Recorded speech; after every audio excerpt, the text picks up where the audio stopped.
The next chapter which we are going to start is labor cost, computation and control. हमने जब cost accounting start किया था we discuss their कि हमारे पास cost के 3 main components होते हैं. फर्स्ट होता है मटेरियल, सेकंड होता है labour and what ever is left is called expense. अब मटेरियल को कैसे प्राइस करना है, इशू करना है और कंट्रोल करना है वो हमने प्रीवियस के 2 चैप्टर्स में सीखा है. Now we are going to shift to our second component of cost that is called labour. और अब हम लेबर को कंप्यूट और कंट्रोल करने के बारे में सीखेंगे. नाउ अगेन लेबर होती क्या है? लेबर मीन्स वो पर्सन्स जो हमारे पास काम कर रहे हैं, जिनके थ्रू हमारे सारे के सारे फंक्शंस, ऑपरेशंस को परफॉर्म किया जाता है. जो फिजिकली वर्क करते हैं, चाहे वो जिस मर्जी फॉर्म में वर्क करें, हमें फर्क नहीं पड़ता. हमारे पास वो क्या है, एक काम परफॉर्म कर रहे हैं जिनके लिए हम उनको कोई पेमेंट करते हैं, तो वो हो जाती है हमारी लेबर कॉस्ट. अब लेबर कॉस्ट हमारे पास 2 तरह की होगी. It is not at all necessary कि लेबर कॉस्ट को आप सिर्फ एक ही कैटेगरी में डिवाइड करो. Labour cost is of 2 types, direct labour and indirect labour.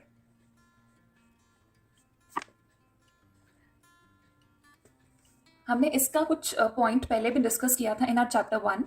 Now again we are going to discuss the meanings over here in a very detailed manner. Direct labour वो labour है जिसको आप किसी product या किसी service की production में लगाते हो. किसी स्पेसिफिक प्रोडक्ट, किसी स्पेसिफिक सर्विस की जनरेशन में अगर कोई भी लेबर लगती है तो उसको हम कहते हैं कि वो डायरेक्ट लेबर है. इनडायरेक्ट लेबर क्या हुई? एक ऐसी लेबर जिसको हम डिफाइन नहीं कर सकते कि उसने एक पर्टिकुलर प्रोडक्ट बनाया है या एक पर्टिकुलर सर्विस जनरेट की है. फॉर एग्जाम्पल, हमारे पास एक केस है कि देयर आर 10 वर्कर्स और you can say 10 persons who are working with us. और हमने क्या किया, हमारे पास मैन्युफैक्चरिंग हो रही है पेन्स की एंड बुक्स की. 10 persons are working with us and we are doing the manufacturing part of pens and books. अब इनमें से हमारे पास 7 वर्कर्स ऐसे थे, 7 persons और 7 वर्कर्स जिन्होंने ये सारे के सारे प्रोडक्शन का काम किया. मतलब उन्होंने पेन्स एंड बुक्स बनाने में, पैकेजिंग करने में, बाइंडिंग करने में या उनको पेस्ट करने में, उनको हर एक जगह पर अपने अपने लॉट्स क्रिएट करने में हेल्प की है. और इनमें से 3 पर्सन्स ऐसे हैं जिन्होंने क्या किया है, जिन्होंने किया है वाटर सर्व करने का काम, those who are working as watchman और स्वीपर. ये 3 तरह के हमारे पास लोग थे. तो अगर यहाँ पर मैं डिवाइड करूं कि ये जो लेबर मेरे पास काम कर रही है 10 पर्सन्स की, उनमें से डायरेक्ट लेबर कौन सी है, इनडायरेक्ट लेबर कौन सी है, तो ये जो 7 पर्सन्स हैं, these 7 persons are part of direct labour. Why? क्योंकि हमें पता है इन्होंने काम क्या किया है, इन्होंने पेन्स या बुक्स बनाने का काम किया है. तो अगर एक पर्सन ने 10 बुक्स बनाई होंगी या 10 पेन्स बनाए होंगे, मैं उसको उसके अकॉर्डिंग चार्ज कर दूंगी. तो मैंने यहाँ पर बोल दिया कि मैं हर एक वर्कर को ₹10 पर यूनिट सैलरी दूंगी. मेरे पास नंबर ऑफ वर्कर्स कितने हैं? 7. और हर एक वर्कर ने 100 यूनिट्स बनाए हैं और एक यूनिट की कॉस्ट कितनी है? 10. आई एम रिपीटिंग, हमारे पास 7 वर्कर्स थे जो पेन्स एंड बुक्स बनाने का काम करते थे. हमने प्रोवाइड कर दिया कि हम हर एक यूनिट के पीछे एक वर्कर को ₹10 प्रोवाइड करेंगे उसकी salary. Number of workers are 7, हर एक ने 100 यूनिट्स बनाए हैं और एक यूनिट के पीछे रेट है आपका ₹10. दैट मीन्स जो ये सैलरी होगी यहाँ पर, ये हो जाएगी आपकी ₹7,000 और इसको बोला जाएगा डायरेक्ट लेबर. क्योंकि आपको पता है कि उस पर्टिकुलर पर्सन ने कौन से प्रोडक्ट कितने बनाए हैं. अब बात की जाए वाटरमैन, वॉचमैन या स्वीपर की. इनके बारे में वी कैन नॉट से कि इन्होंने कितने नंबर ऑफ यूनिट्स बनाए हैं. या हम ये नहीं कहेंगे कि वॉचमैन तो है बट वो पेन्स की रखवाली कर रहा है, बुक्स की रखवाली करने के लिए वो 30% टाइम डिवोट कर रहा है. वॉचमैन तो कॉमन हुआ हमारा, जो हर एक प्रोडक्ट की, हर एक ऑफिस की, सारे स्टाफ मेंबर्स की, जो भी अंदर बाहर आ जा रहा है उनका रिकॉर्ड मेंटेन करता है. दैट मीन्स वो प्रोडक्शन के साथ डायरेक्ट लिंक नहीं हुआ. स्वीपर है, स्वीपर सिर्फ और सिर्फ काम कर रहा है क्लीनिंग का. अब क्लीनिंग वो जिसकी मर्जी करे, चाहे वो पेन्स के आसपास की एरिया के करे, चाहे वो बुक्स के आसपास के एरिया की करे, ऑफिस की करे, बाहर की करे, विंडोज़ क्लीन करे। हम ये तो नहीं कहेंगे कि उसने पेन्स के ऊपर कितना टाइम लगाया या बुक्स के ऊपर कितना टाइम लगाया। We can't say. वाटरमैन है, अब जो वाटरमैन होगा जिसने पानी सर्व करना है, वो चाहे किसी को भी सर्व करे, चाहे वो पेन बना रहा है पर्सन उसको सर्व करे, चाहे वो पर्सन बुक बना रहा है उसको सर्व करे, चाहे वो किसी स्वीपर को करे, चाहे वो किसी वॉचमैन को करे। मतलब वो डायरेक्ट इन दोनों की प्रोडक्शन के साथ लिंक नहीं है। तो ये जो वर्कर्स की सैलरी होगी या लेबर होगी, वो होगी आपके इनडायरेक्ट लेबर का पार्ट। ऐसे लोग जो प्रोडक्शन नहीं करते हैं बट स्टिल प्रोडक्शन करने वाले लोगों की हेल्प करते हैं, उनको हम कहते हैं कि वो इनडायरेक्ट लेबर का पार्ट है। और इनकी सैलरी पर यूनिट बेसिस पर डिसाइड नहीं की जाती है, जैसे हमने किया यहाँ पर ये पर यूनिट बेसिस पर होगा, but here the salary of these persons can not be decided on per unit basis, क्योंकि ये मैन्युफैक्चरिंग तो कर ही नहीं रहे, ये तो ओवरऑल काम कर रहे हैं। तो इन केसेस में इनकी सैलरी को पर मंथ बेसिस पर या फिर डेली बेसिस पर डिसाइड किया जाता है।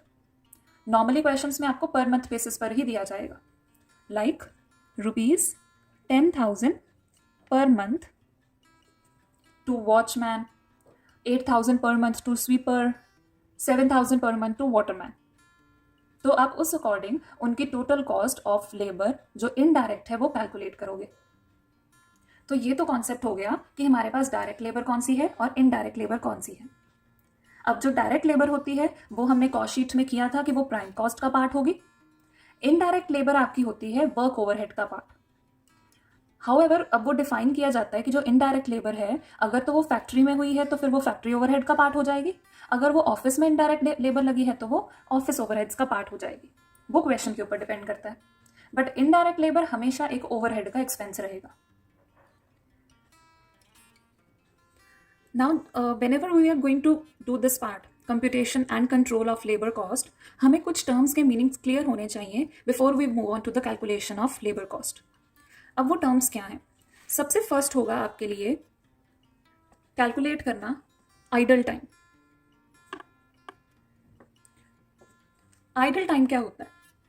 आइडल टाइम वो टाइम होता है जिसके लिए एक पर्सन या एक वर्कर को पे तो किया जाता है, बट उस टाइम पर वो काम नहीं करता। आइडल टाइम मतलब एक टाइम जिसमें कोई भी लेबर काम नहीं करती है। No work is performed during this time, तो उसको बोला जाता है आइडल टाइम। अब हमारा जो आइडल टाइम है वो दो पार्ट्स में डिवाइड किया जाता है। एक तो आपका आइडल टाइम होगा नॉर्मल और एक आपका आइडल टाइम होगा abnormal. Normal idle time, abnormal idle time. अब इनके मीनिंग्स क्या हुए? नॉर्मल आइडल टाइम वो कि आपके प्रोडक्शन का नेचर ही ऐसा है कि बीच में कोई ना कोई टाइम तो वेस्ट हो ही जाता है।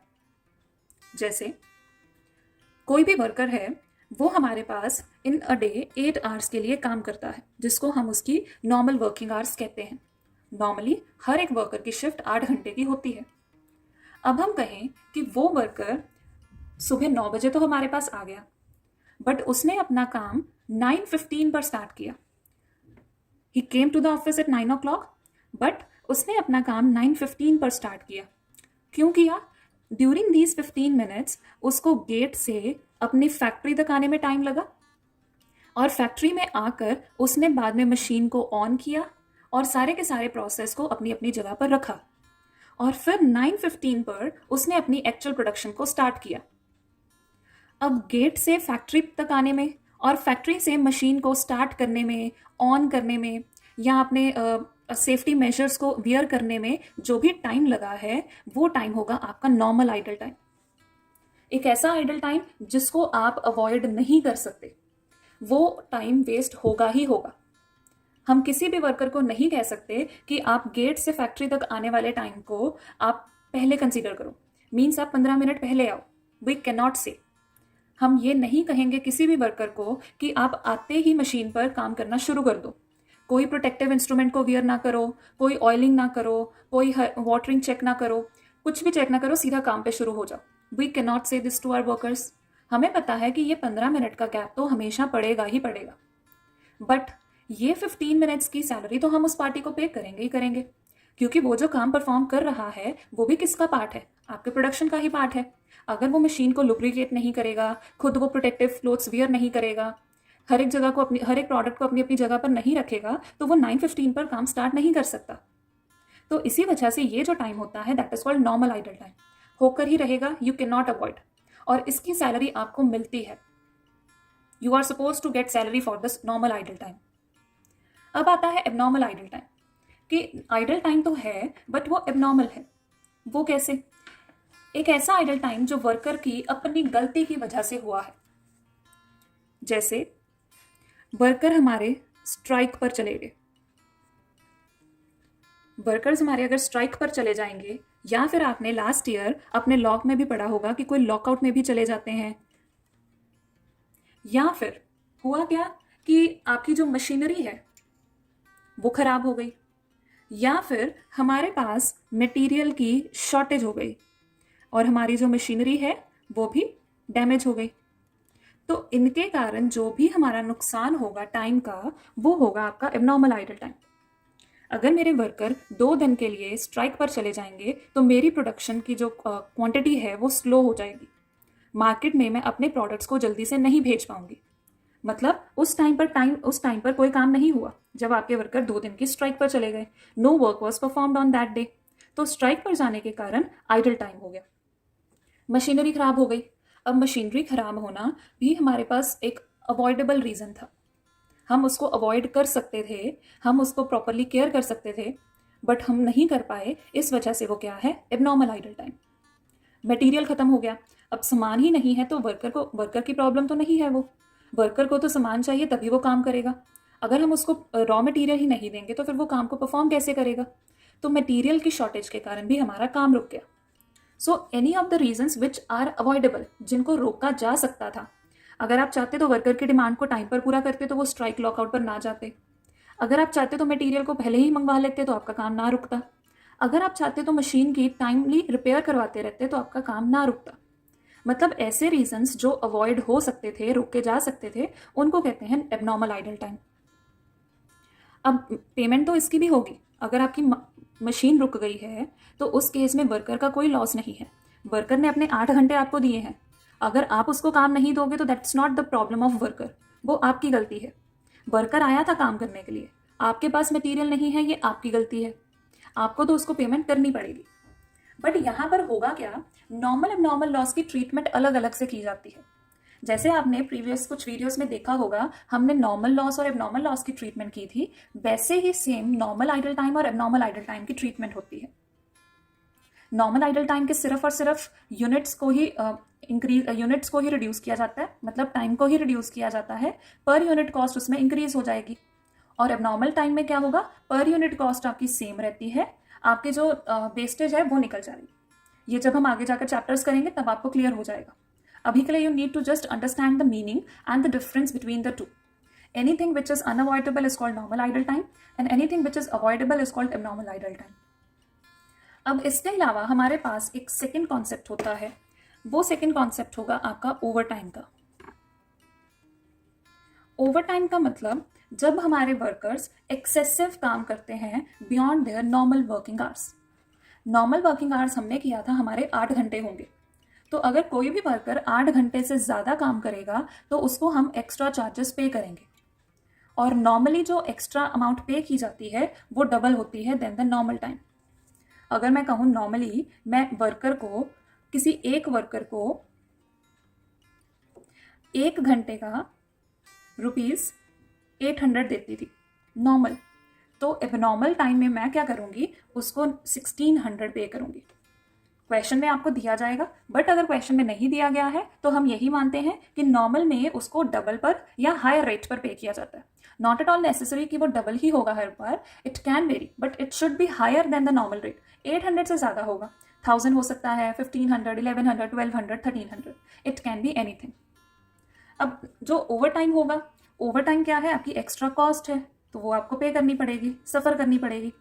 बट ओवर टाइम को डिफरेंट वे में ट्रीट किया जाता है। मतलब कई बार तो ओवर टाइम आपका डायरेक्ट लेबर का भी काम करती है और कई बार ओवर टाइम आपका इनडायरेक्ट लेबर का भी काम करती है। अब ये आपको देखना पड़ेगा क्वेश्चन के ऊपर। अब वो कैसे डिसाइड किया जाएगा?